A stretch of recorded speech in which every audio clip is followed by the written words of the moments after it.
was, because certainly he hated me. "Kyle," I managed to choke out. "Hi." He blinked several times as though he was trying to decipher if I was an apparition. I was having the same thought. As I stared into his eyes, I got a glimpse of what was beneath his rugged exterior, and I saw the boy who'd loved me in our youth. He was my biggest what-if in life. The boy who might have been my forever. If only...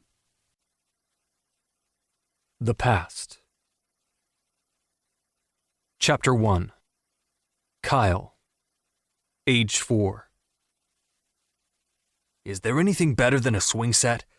As a kid, it was the closest thing to flying. Head back, feet in the air, wind on your face, stomach in your throat. Flying. The playground was only a few blocks from our house, and Mom walked us up there almost every day during the summer. My little brothers Dylan and Jesse were in the stroller, but I was old enough to walk by myself as long as I held on to Mom when we crossed the streets. When we arrived at the playground, I was allowed to run, and every single time, I bypassed the slide, monkey bars, and seesaw as I charged straight for the swings. There were 4 in total, and 2 of them were excessively squeaky, so if you wanted the good ones, you had to be quick when one opened up. And I saw an opening. My butt landed in the swing seconds before some other kid. I was faster. It was a tough place, that playground, not for the weak.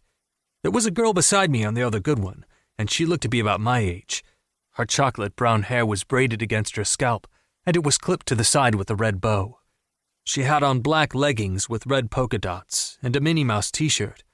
This was gonna be too easy, I thought to myself. I pumped my legs and got swiftly off the ground, then said to the girl, "Want a race?" "Race?" "Yeah, see who goes highest." She shrugged.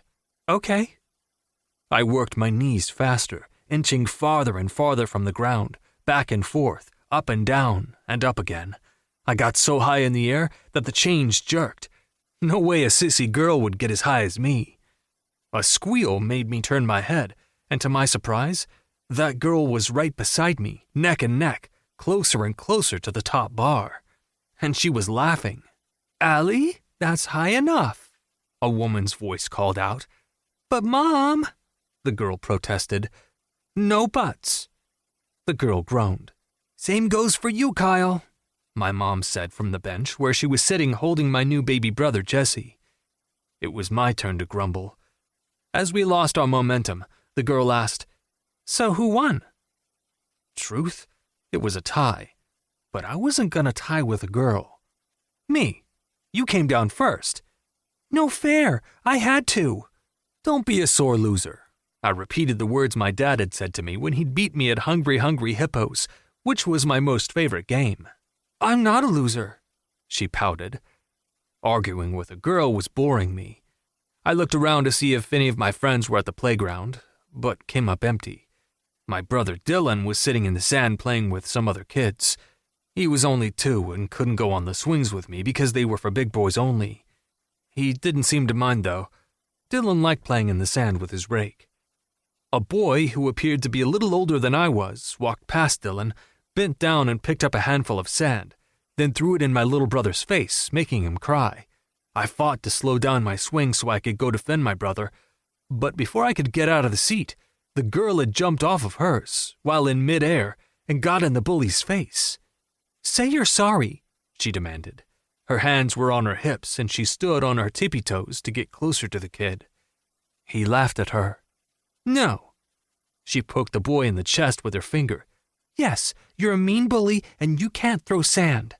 I charged over, then bent down beside my brother and wiped his face with my NASCAR t-shirt that my dad had gotten me on a trip he'd taken a few months earlier. "Don't cry, Dill. I'll fix it." I got most of the sand off, and his tears subsided. "Better?" I asked. He nodded, his pouty lips still quivering. A smug smile crossed the bully's lips, and he said, "What are you going to do about it? You're a stupid girl." I hopped to my feet, ready to put the boy in his place, but she beat me to it, literally. Her fist connected with the boy's belly, knocking him onto his butt. The parents all converged on us, demanding to know what had happened. The bully pointed at the girl.